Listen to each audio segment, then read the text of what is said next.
ہمارے ساتھ موجود ہے پروفیسر ڈاکٹر عمار خان ناصر صاحب۔ عمار خان ناصر صاحب ہمارے استاذ بھی ہیں،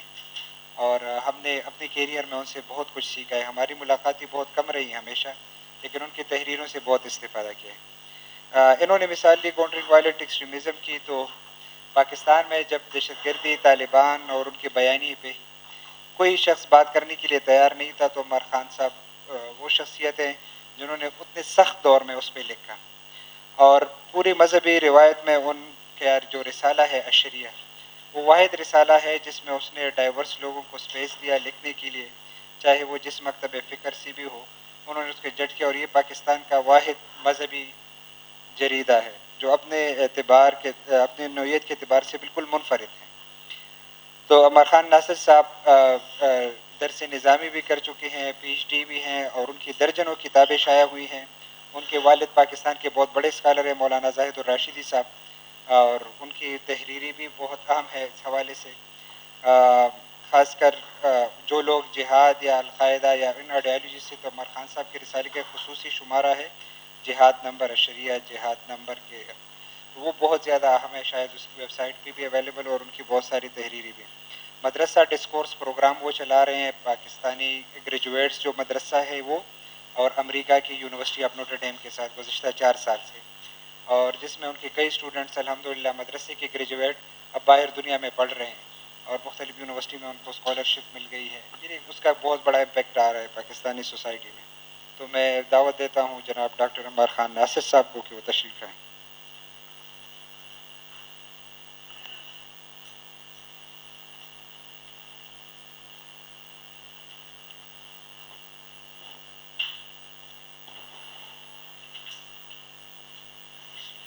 السلام علیکم ورحمۃ اللہ۔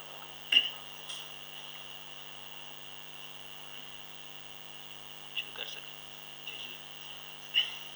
بہت شکریہ ڈاکٹر اسرار مدنی صاحب آپ کا، اور جو اہل علم و فضل یہاں تشریف رکھتے ہیں اس موضوع پر میری معروضات سننے کے لیے، ان کا بھی۔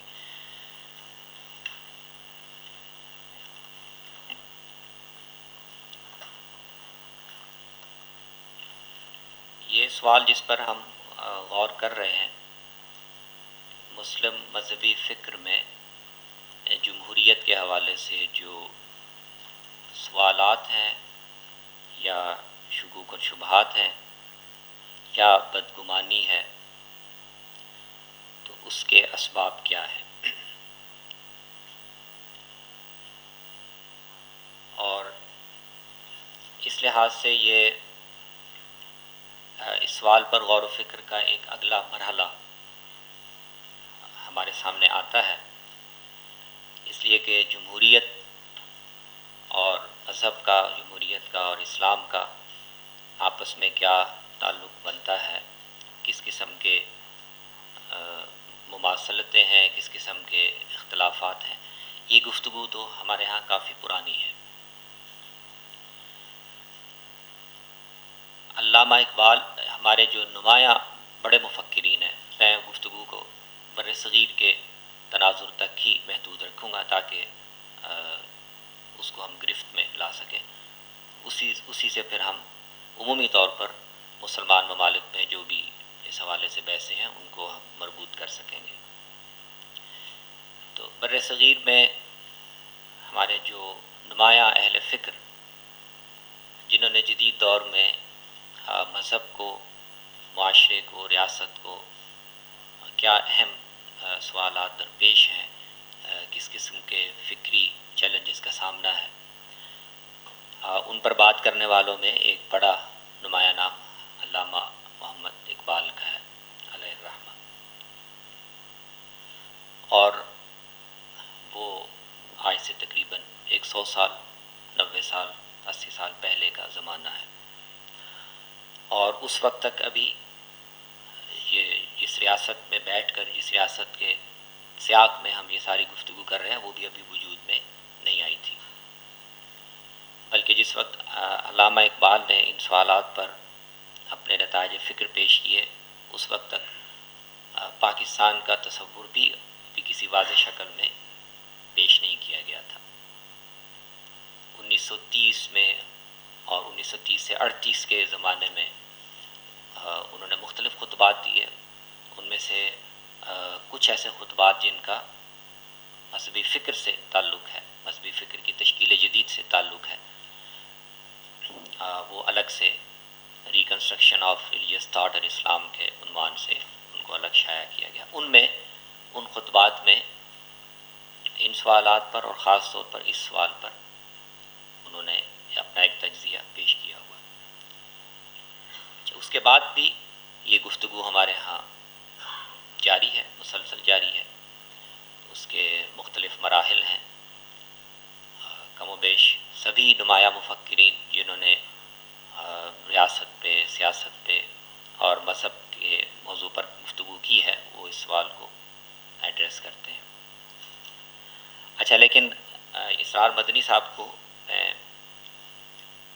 اس حوالے سے داد بھی پیش کرنا چاہوں گا کہ انہوں نے اس گفتگو میں جو قابل غور سوال ہے اس کو ایک قدم آگے بڑھایا ہے، اور وہ یہ ہے کہ ہم براہ راست اس سوال پر غور کرنے کے بجائے اسلام کا اور جمہوریت کا کیا تعلق بنتا ہے، اور اس پر کوئی اپنا موقف بیان کرنے کے بجائے یا اس پر اپنی کوئی رائے دینے کے بجائے ہم اس پورے ڈسکورس کا جائزہ لیں. اس حوالے سے جو بھی گفتگو پچھلے 70-80 سال 90 سال میں ہوئی ہے اور جس میں مختلف مواقف پیش کیے گئے ہیں، ان کا استدلال بھی ہمارے سامنے ہے.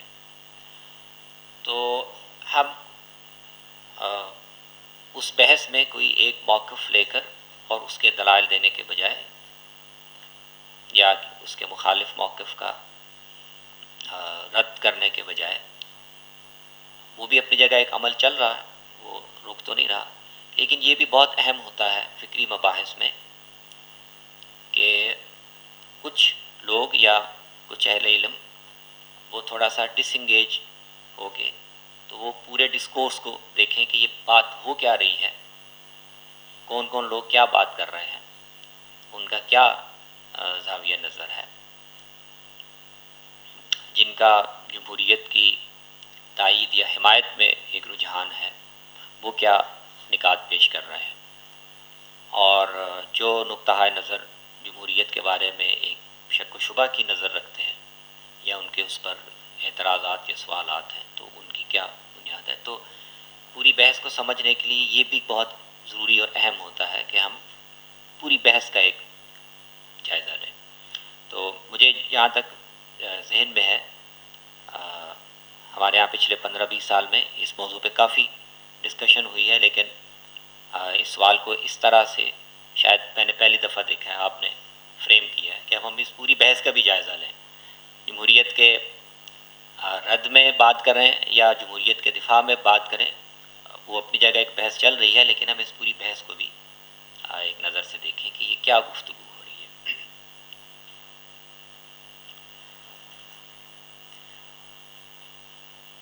اگر ہم اس سوال یہ جو ہمارے سامنے ہے جس پر مختلف نیریٹیوز موجود ہیں کہ جمہوریت کا اسلام کے ساتھ کوئی تعلق ہے یا نہیں، آپ دیکھیں دو بالکل ہی مختلف جواب ہمارے سامنے موجود ہیں. جیسا کہ ہر فکری بحث میں ہوتا ہے، دو ایکسٹریمز آپ کو مل جاتی ہیں. ایک ایکسٹریم یہ ہے کہ اسلام کا جو سیاسی نظام ہے اس میں اور جمہوریت میں کوئی قدر اشتراک نہیں ہے. یہ دونوں بالکل متضاد تصورات ہیں. اسلام میں جمہوریت کی کسی قدر کا یا اس کے کسی تصور کا ہمیں تاریخی طور پر کوئی ثبوت نہیں ملتا، اور یہاں تک کہ جمہوریت کی جو معروف مروج جمہوریت ہے اس کے بعد تصورات ایسے ہیں کہ اس کی بنیاد پر ہم اس کو ایک کفریہ نظام بھی کہہ سکتے ہیں، اس کو شرک کے ہم مانی کہہ سکتے ہیں. تو ایک بیانیہ یہ ہمارے سامنے ہے. ایک دوسرا بیانیہ بھی ہمارے سامنے ہے جو اسی کی تائید کرتا ہے لیکن دوسرے زاویے سے، اور وہ یہ ہے کہ ہاں فی الواقع اسلام میں، اسلامی تاریخ میں، مسلمان معاشروں میں جمہوریت کے ساتھ کوئی مناسبت نہیں پائی جاتی، اور اسلام جدید دور کی جو بھی قدریں ہیں، جمہوریت ہو یا صنفی مساوات کا تصور ہو یا ہیومن رائٹس کا، تو اسلام میں اور اسلامی فکر میں اور اسلامی روایت میں اور ان ویلیوز میں ایک بہت ہی واضح قسم کا تضاد پایا جاتا ہے۔ تو مسلمان معاشروں کو جمہوری یا لبرل قدروں کی توقع ہم یہاں نہیں کر سکتے۔ اس کے درمیان میں دو ایکسٹریمز کے درمیان میں آپ کو درمیان میں بھی کئی پوزیشنز آپ کو ملیں گی۔ تو اب دیکھیں یہ ساری جو بحث ہے، یہ جو سارا سوال ہے، اس سوال کی تاریخ کتنی ہے؟ میں نے عرض کیا کہ کوئی 100 سال، ایک 20ویں صدی بنیادی طور پر اس سوال کے پیدا ہونے اور اس سوال پر مختلف جوابات کے سامنے آنے کا دور ہے۔ آپ کو 19ویں صدی میں ایسی کوئی بحث، شاید بعض اہل فکر مستقبل کو دیکھتے ہوئے انفرادی طور پر غور کر رہے ہوں کہ ہاں یہ جو تبدیلیاں آ رہی ہیں دنیا میں، اور مغربی بنیادی طور پر استعمار کے ذریعے سے کچھ تصورات اور کچھ قدریں مسلمان ممالک میں بھی متعارف ہو رہی ہیں، تو شاید بعض اہل فکر ایسے ملیں جو آگے چل کر یہ بحثیں کیا شکل اختیار کریں گی ان کو فورسی کر رہے ہوں اور کچھ ابتدائی غور و فکر کا عمل شروع کر رہے ہوں، لیکن ایک باقاعدہ سوال کے طور پر یہ 20ویں صدی کا سوال ہے، اور اس کی وجہ کہ اس سے پہلے ہمارے ہاں یہ سوال کیوں زیر بحث نہیں ہے، اس کی وجہ بھی واضح ہے کہ مسلمان معاشروں میں دنیا کے باقی دوسرے معاشروں کی طرح جدید دور سے پہلے ساری جو ہماری تاریخ کی صدیاں ہیں اس میں سیاسی نظام یا سیاسی تصورات، ان کا جو بنیادی سانچہ ہے وہ سلطنت کے، امپائر کے دور کا سانچہ ہے۔ دنیا میں قومیں، تہذیبیں اپنی سیاسی طاقت کو جس سانچے میں منظم کرتی تھیں اور اس کے تحت سیاسی معاملات انجام دیتی تھیں، وہ امپائر کا سانچہ ہے، اور یہ صرف مسلمان معاشروں کے ساتھ خاص نہیں تھا، ساری دنیا میں ایسے تھا۔ برٹش امپائر سے تو ابھی ہم نے خود آزادی حاصل کی، اسی طرح پہ اور مسلمانوں کی بھی سلطنتیں تھیں، اور سلطنت کا اپنا ایک نظام ہوتا ہے، اس کے اپنے تصورات ہوتے ہیں، اور انہی کے تحت مسلمان معاشروں میں بھی سیاسی طاقت کی تنظیم اور سیاسی عمل کو انجام دینے کا ایک سلسلہ چل رہا تھا۔ جمہوریت موجودہ شکل میں وہ انسانی تاریخ میں ابھی یعنی جدید دور میں دریافت ہونے والی یا جدید دور میں ایجاد کیا جانے والا ایک تصور ہے، اور یہ بھی ہمیں معلوم ہے کہ یہ تصور یا یہ ایک سیاسی اصول یا ایک سیاسی فلسفہ دنیا کے سارے معاشروں نے کسی آزادانہ غور و فکر کے عمل سے گزر کے اختیار نہیں کیا۔ ایسا نہیں ہے کہ دنیا کے جتنے بھی معاشرے ہیں، انسان جہاں جہاں بھی رہتے ہیں، وہ سب فطری طور پر غور کرتے ہوئے، ارتقاء کرتے ہوئے اس نتیجے پہ پہنچے کہ ہاں جمہوریت ایک بہتر نظام ہے۔ یہ مغربی معاشروں میں ان کا جو اپنے تاریخی حالات تھے، اس میں انہوں نے جو بھی مساعی کی، کوششیں کی اپنے معاشروں کو، اپنے سسٹمز کو بہتر بنانے کی، اس کے نتیجے میں سامنے آنے والا ایک تصور ہے، اور دنیا کے باقی معاشرے وہ ان کے ذریعے سے اس تصور سے متعارف ہوئے۔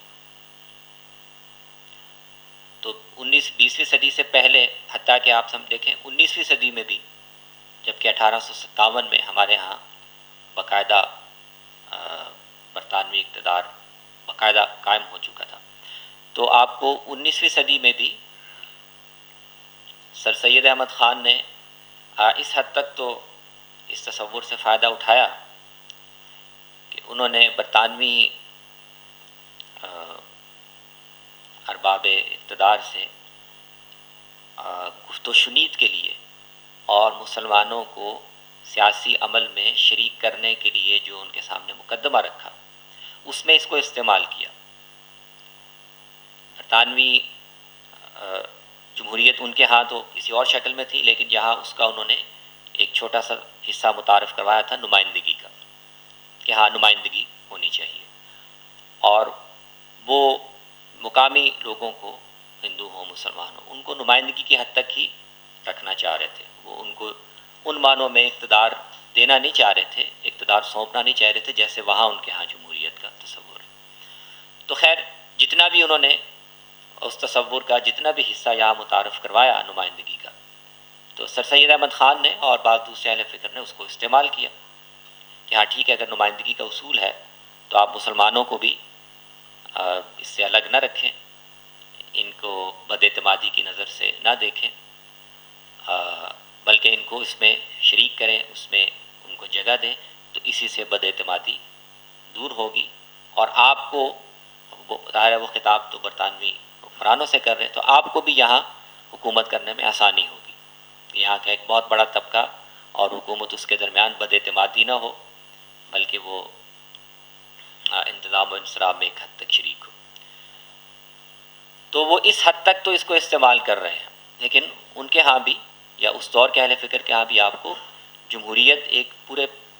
پیکج کی صورت میں جس سے آج ہم متعارف ہیں، یہ گفتگو آپ کو نہیں ملتی۔ تو وجہ وہی ہے کہ ہم ابھی اس تصور سے متعارف ہو رہے ہیں، اور ان حالات میں وہ تصور ہمیں، ہمارے قائدین کو مسلمانوں کے مفاد کے لیے مددگار دکھائی دے رہا۔ حالانکہ اب اس کو وہ دیکھیں بنیادی طور پر وہ کسی مذہبی حوالے سے اس وقت دیکھ ہی نہیں رہے، وہ اس حوالے سے دیکھ رہے ہیں کہ ہاں ہم پر ایک دوسری قوم کا اقتدار قائم ہو گیا ہے، ان کی حکومت قائم ہے، اور ان کے اور ہمارے درمیان ایک ٹینشن کا سلسلہ ہے۔ تو اس کو دور کرنے میں اور مسلمانوں کو اقتدار چھیننے کے بعد جس صورتحال کا سامنا ہے، اس میں یہ نمائندگی کا اصول یہ ہمارے لیے مددگار ہے، مفید ہے۔ اس کو اگر ہم اختیار کریں اور اس کی تائید کریں تو مسلمانوں کو جو ایک تھوڑی سی بیکورڈنس کا احساس ہے یا اقتدار چھن جانے کا ایک احساس ہے، تو اس میں کمی واقع ہوگی اور صورتحال بہتر ہوگی۔ تو یہی بات آگے چل کر نمائندگی سے آگے بڑھ کر اس میں ہم اس تاریخ سے واقف ہیں، کیسے مختلف مراحل پر وہ اقتدار میں شرکت کے لیے، پھر داخلی آزادی کے لیے، اور پھر اس کے بعد اس جگہ تک پہنچ گئی 60-70 سال میں کہ نہیں، اگر جمہوریت ہے اور حق خود ارادیت ہے تو پھر ہندوستان کو آزادی ملنی چاہیے۔ ہندوستان بھی ایک قوم ہے، دنیا کی باقی قومیں بھی اپنے سیاسی خود ارادی کا حق رکھتی ہیں، تو ہندوستان کو بھی آزاد ہونا چاہیے۔ تو جنہوں نے یہ تصور متعارف کروایا تھا ان کے سامنے یہ نتیجہ نہیں تھا، لیکن سیاست ظاہر ہے ایک کشمکش کا عمل ہے، جدلیات کا عمل ہے، تو یہاں کے ہندوستان کے مقامی قائدین نے اس تصور کو استعمال کیا اور اس کی بنیاد پر اپنی سیاسی جدوجہد منظم کی، اور آخر اسی کی بنیاد پر 1947 میں ہندوستان آزادی حاصل کرنے میں کامیاب ہوا۔ اچھا، جیسے ہی ایک نئی ریاست قائم ہو گئی اور پاکستان ایک مذہبی نظریے کی بنیاد پر اس میں بحث بھی رہی، لیکن عموماً جو تصور مانا جاتا ہے وہ یہی کہ ایک مذہبی نظریے کی بنیاد پر ایک ریاست قائم ہوئی۔ تو ریاست قائم ہو جانے کے بعد آپ دیکھیں کہ اب اصل میں گفتگو بحث شروع ہوتی ہے کہ برطانویوں سے نجات حاصل کرنے کے لیے تو جمہوریت بڑا اچھا اور ایک مفید ٹول تھا، لیکن اب جب ایک مسلمان ریاست قائم ہو گئی ہے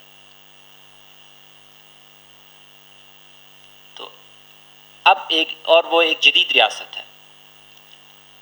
پاکستان کا قیام وہ کسی سلطنت کے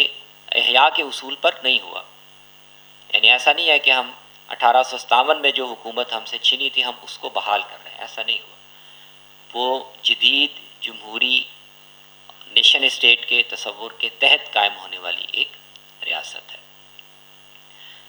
تو اب اصل جو گفتگو ہے کہ ایک جدید ریاست جو قومی ریاست ہے،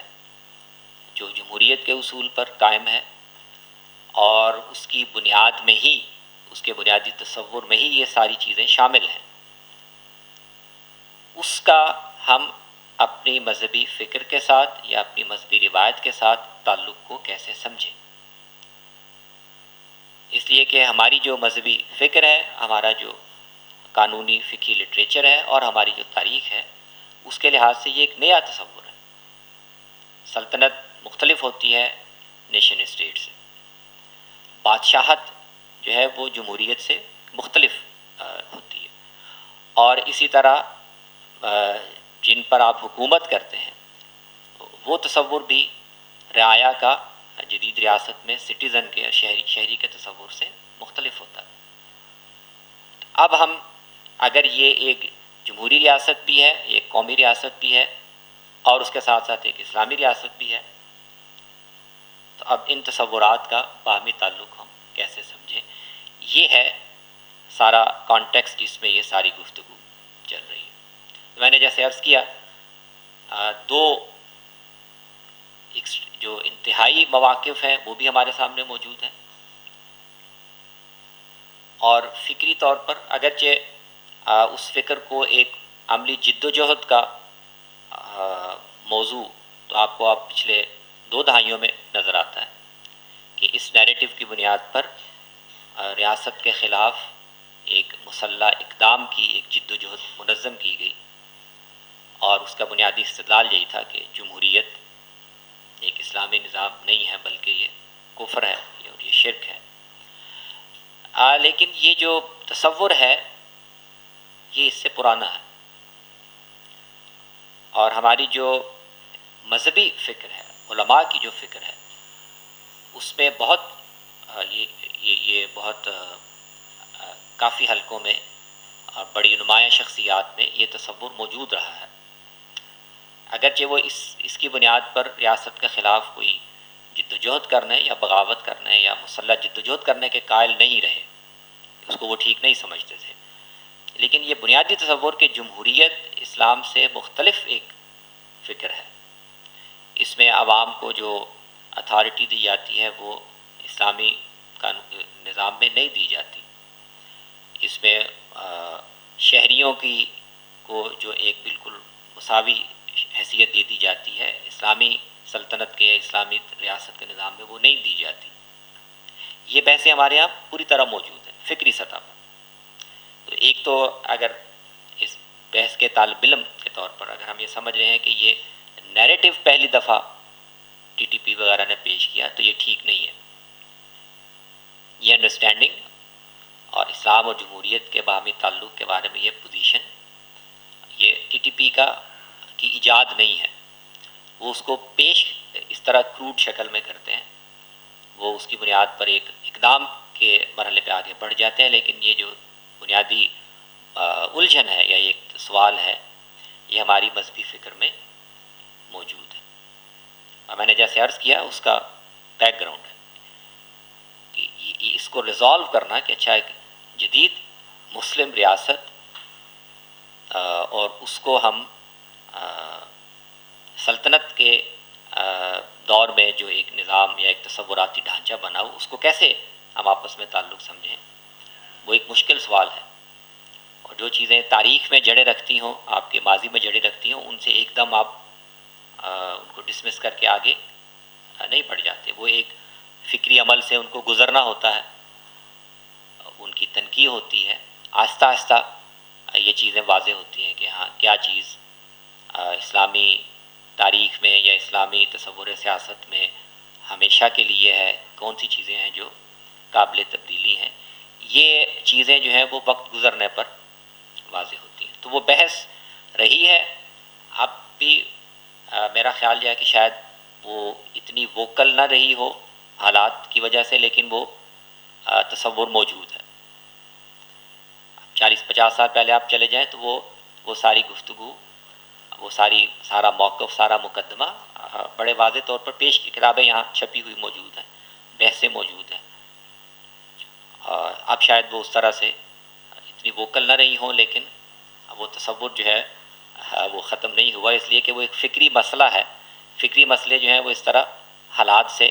ختم نہیں ہوتے جب تک کہ ان کو فکری طور پر ریزالو نہ کیا جائے.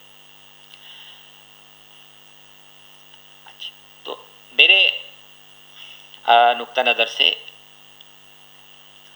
اس بحث میں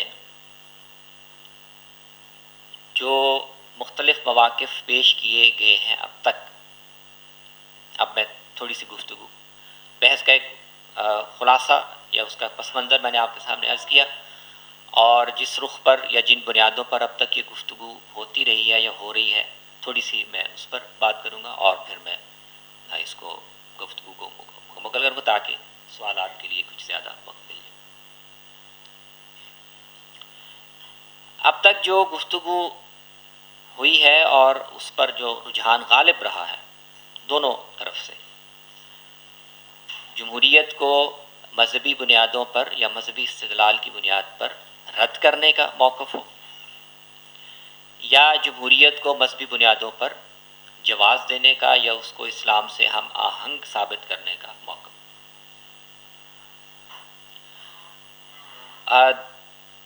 دونوں طرف، دونوں استدلال اور دونوں نقطہ نظر میں استدلال کی بنیادی طور پر مذہبی ہے. بنیادی طور پر مذہبی ہے کا مطلب کیا ہے کہ جو گروہ یہ سمجھتے ہیں کہ اس کا اسلام سے کوئی تعلق نہیں، وہ بھی ایک مذہبی استدلال پیش کرتے ہیں، اور اس کے لیے وہ کچھ قرآن سے حوالے دیں گے، بعض آیات کی انٹرپریٹیشن اس طرح کریں گے. لیکن زیادہ تر اب وہ اسلامی تاریخ کے پہلے دور میں، جس کو ہم کہتے ہیں کہ وہ ایک آئیڈیل دور ہے اور وہ ایک نمونہ ہے، اس کا حوالہ دیں گے. اور جو نقطہ نظر جمہوریت کو یا اس کی قدروں کو اسلام سے ہم آہنگ یا اس کے مطابق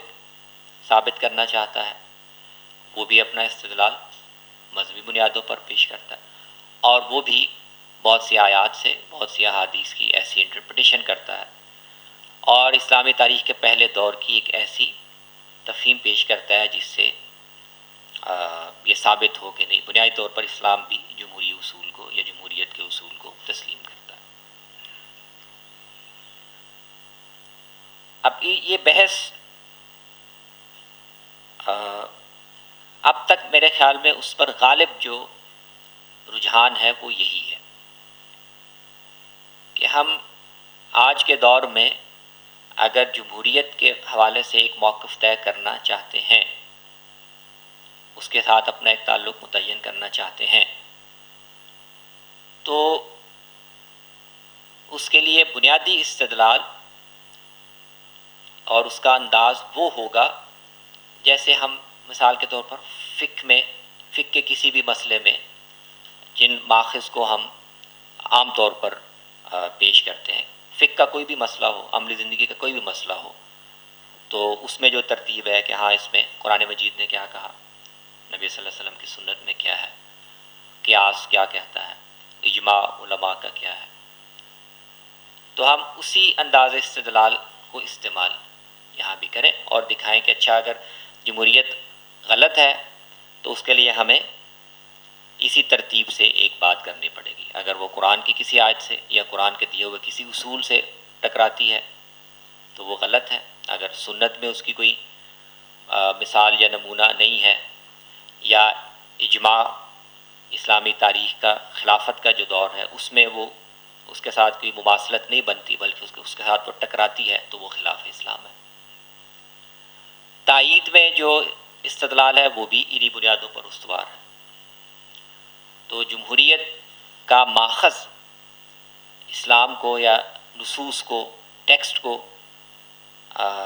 ثابت کرنے کے لیے بہت سے ایسے استدلال اس پچھلے 50 60 سال 70 سال کے عرصے میں وہ وجود میں آئے ہیں جو آپ کو اسلامی روایت میں نہیں ملیں گے.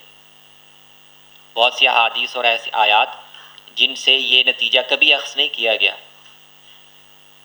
کہ اسلام جمہوریت کی تائید کرتا ہے یا جمہوریت کی بنیاد فراہم کرتا ہے، اس لیے کہ وہ کبھی ہمارے فقہا کے سامنے وہ کویسچن ہی نہیں تھا. لیکن آج آپ کو ایسے استدلالات ملیں گے جو قرآن مجید کی بعض آیات سے، بعض احادیث سے، حتیٰ کہ اسلامی تاریخ کا جو پہلا دور ہے اس کی ایک نئی تعبیر اور تفہیم سے یہ جواز فراہم کرنے کی کوشش کرتے ہیں کہ آج اگر ہم جمہوریت کو اختیار کریں تو یہ اسلام سے انحراف نہیں ہے، بلکہ اسلام کی اصل تعلیم کی طرف ہم واپس جا رہے ہیں. اسلامی تاریخ میں انحراف ہوا تھا، انحراف ہم نہیں کر رہے بلکہ انحراف یہ ایک دلچسپ نیریٹو ہے. مولانا مودودی نے اگر آپ دیکھیں تو انہوں نے ایک پوری جو کتاب لکھی اور اس پر علماء کے روایتی طبقے کے ساتھ ایک اچھی خاصی کشمکش بھی پیدا ہوئی. وہ اصل میں اسی سوال کا جواب دینے کے لیے تھے، خلافت و ملوکیت. وہ بنیادی طور پر تاریخ کے مسئلے پر وہ بات نہیں کرنا چاہ رہے تھے. اسلامی تاریخ کا جو ایک ہمیشہ سے چلے آنے والا ایک نزاع ہے کہ وہ کیا ہوا تھا، وہ ان کا اصل میں بنیادی موضوع وہاں وہ نہیں ہے. وہ آج اسلامی فکر کو اور مسلم ذہن کو جو ایک درپیش سوال ہے اس کا جواب دینا چاہ رہے ہیں کہ آج تو ہم چاہ رہے ہیں کہ ہم جمہوری سیٹ اپ میں بات کریں، جمہوریت جو قدریں دیتی ہے ان کی بات کریں، جو آزادیاں دیتی ہے اس کی بات کریں.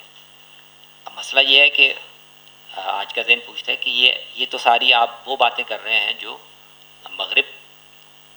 مغربی جمہوریت میں کی جاتی. اسلامی تاریخ میں، بادشاہت میں، سلطنت میں یہ چیزیں کہاں تھیں؟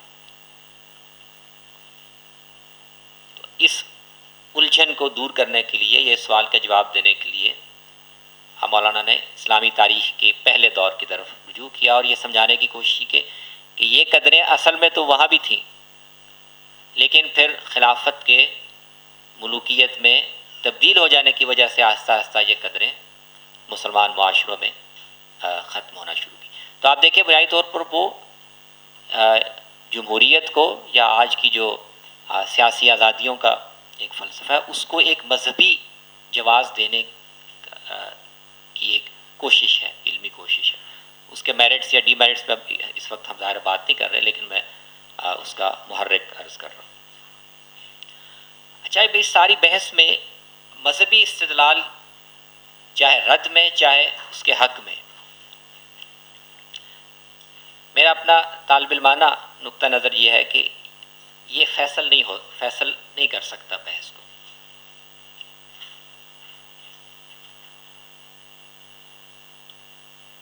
یہ اس بحث کو فیصل نہیں کر سکتا. دیکھیں، بحثوں کی کچھ بحثیں ہوتی ہیں جس میں ایک چیز کو مختلف طرح سے دیکھنے کے امکان ہوتے ہیں. جب آپ بحث چھیڑتے ہیں، گفتگو کرتے ہیں، تو جو اس میں ایمبیگوٹیز ہوتی ہیں یا کوئی، وہ آہستہ آہستہ بحث سے دور ہوتی جاتی ہیں اور آخر آپ ایک نتیجے پہ پہنچ جاتے ہیں. تو جمہوریت اور اسلام یا خلافت کا وہ ماڈل جو ہم تاریخ میں دیکھتے ہیں، اس میں یہ مذہبی استدلال والی گفتگو یا یہ طریقہ استدلال یہ فیصل نہیں ہو سکتا. اور جمہوریت کو مذہبی جواز دینے یا اسلامی روایت کی روشنی میں جواز دینے کی جو پورا استدلال ہے یا پورا جو نیریٹو ہے، اس میں علمی طور پر بہت مسائل ہیں. اس میں اپولوجیٹکس کا انداز میرے نقطہ نظر سے زیادہ غالب ہے. اور یہی وجہ ہے کہ جو لوگ کسی اور وجہ سے یا کسی اور استدلال سے یہ موقف مانے ہوئے ہوں کہ ہاں ہمیں جمہوریت کے ساتھ ایک مثبت تعلق رکھنا چاہیے، وہ تو قائل ہو جاتے ہیں لیکن جو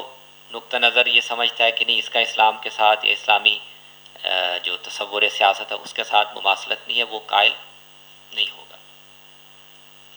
اس لیے کہ اس استدلال میں جو اپالوجیٹکس کام کر رہی ہے، چیزوں کو، تاریخی چیزوں کو کس طرح ایک اور طریقے سے انٹرپریٹ کر کے جواز نکالنے کی یا ایفرٹ ہو رہی ہے، اس میں مسائل ہیں، اور اس میں ایک تھوڑا بات بنانے کا جو انداز ہے وہ ایلیمنٹ موجود ہے. وہ ظاہر ہے اس وقت میں اس کو چھیڑ نہیں سکتا، وہ ایک الگ پورا موضوع ہے. تو میرا اپنا خیال یہ ہے، جس پر میں اپنی مختلف معروضات میں یہ گزارش بھی کر چکا ہوں، کہ یہاں پر ہمیں اسلامی روایت میں ہی معاملات کو یا چیزوں کو دیکھنے کا ایک دوسرا اصول بھی موجود ہے. اس پہ زیادہ توجہ دینے کی، اور اس زاویے سے معاملات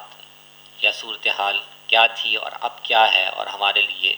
ایک مناسب حکمت عملی کیا ہو سکتی ہے، اس اصول کو زیادہ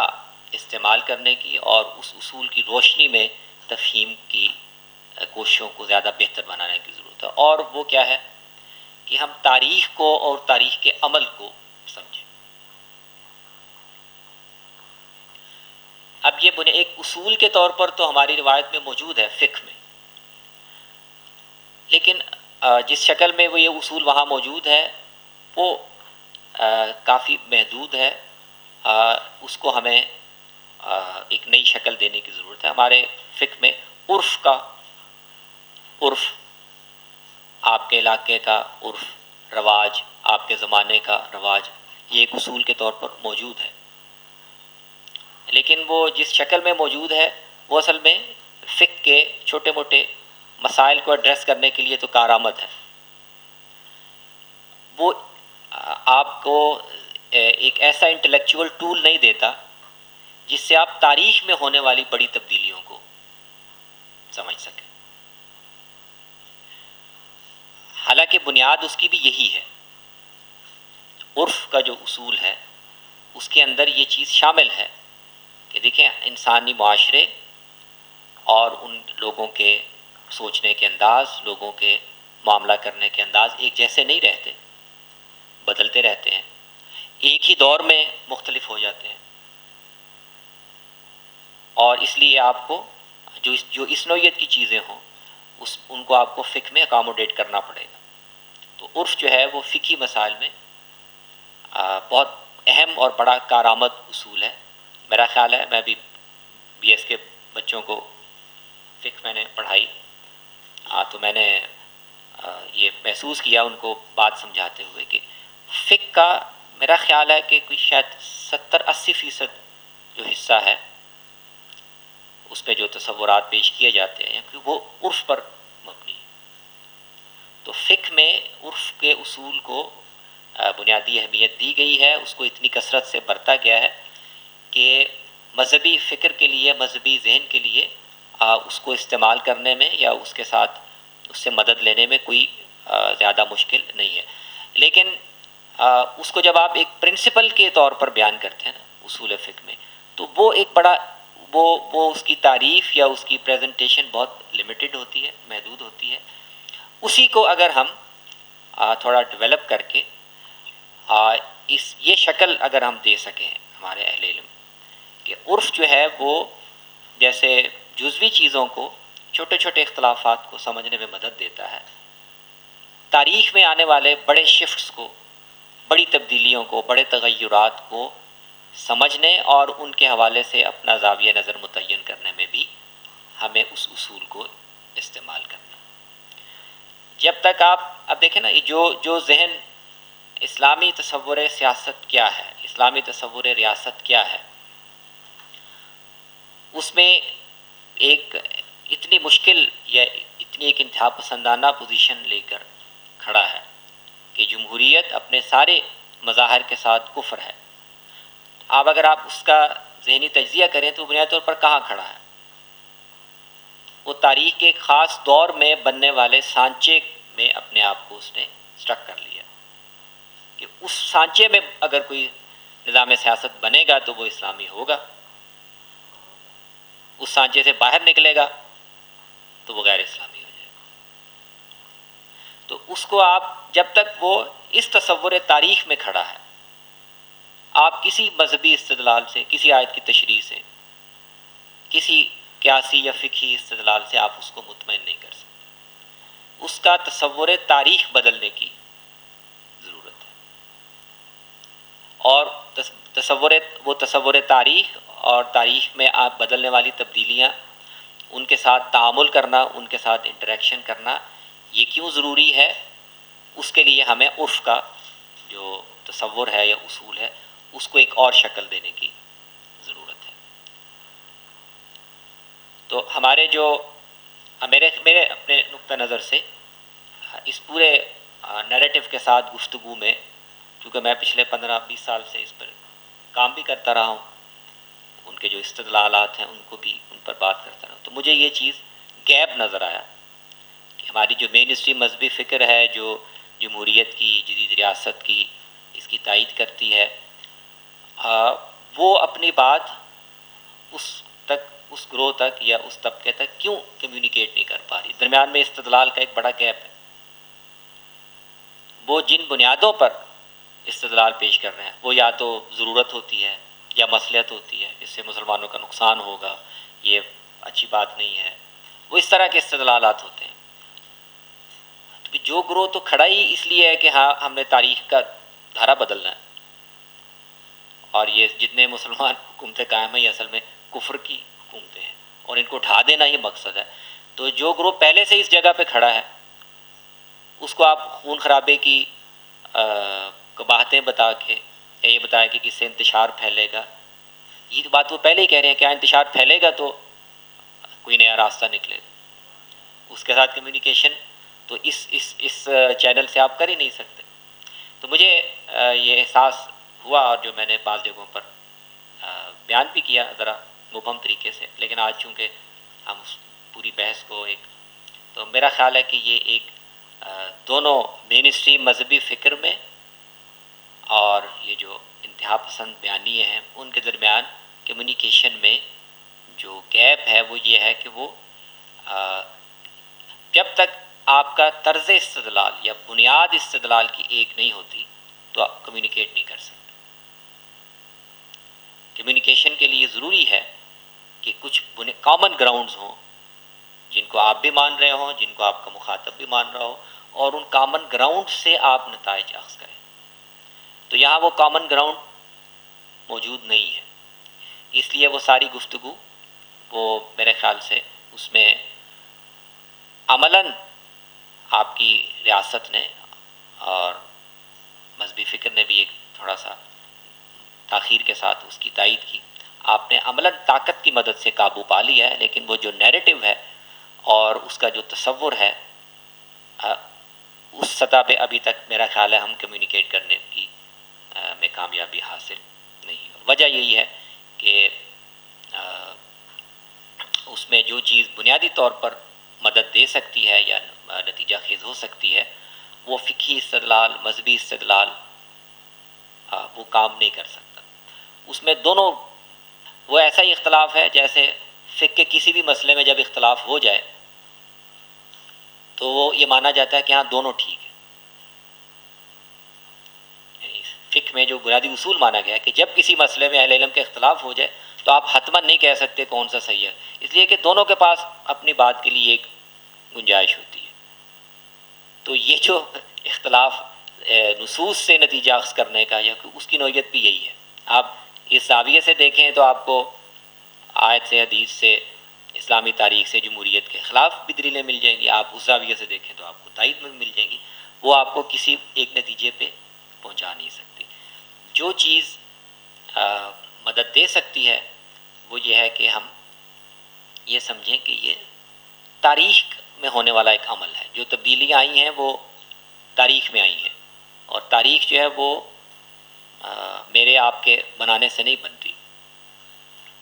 وہ ہماری طاقت سے، بساط سے بڑی قوتیں ہوتی ہیں جو تاریخ کو شیپ کرتی ہیں، اور تاریخ جس طرح بھی، جس دور میں بھی ہو، جو بھی وہ اپنے ایک نقشے بنائے، ہمیں ان کے ساتھ، انہی کے اندر اور ان کے ساتھ ایک مثبت تعلق قائم کر کے آگے بڑھنا ہوتا ہے۔ ہم تاریخ کے ایک دور کو تاریخ کے کسی دوسرے دور کے مقابلے میں کھڑے کر کے، ہم ایک دور میں رہ رہے ہوں لیکن ہم عمل ایک دوسرے دور کے مطابق کرنا چاہیں تو یہ عملاً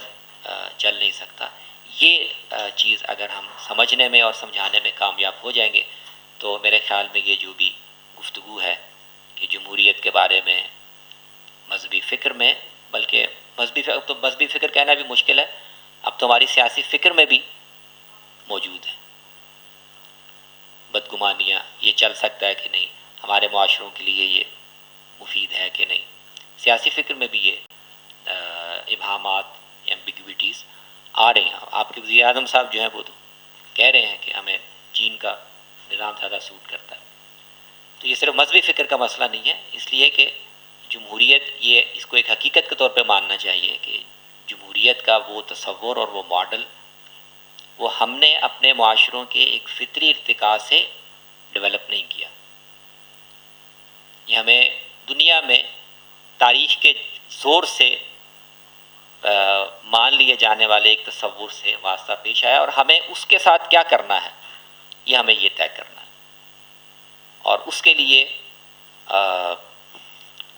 ابہامات جو ہیں وہ مذہبی فکر میں بھی ہیں، ہماری سیاسی فکر میں بھی ہیں، اور شاید ہمارے جو ابھی تک ڈھانچے ہیں معاشرت کے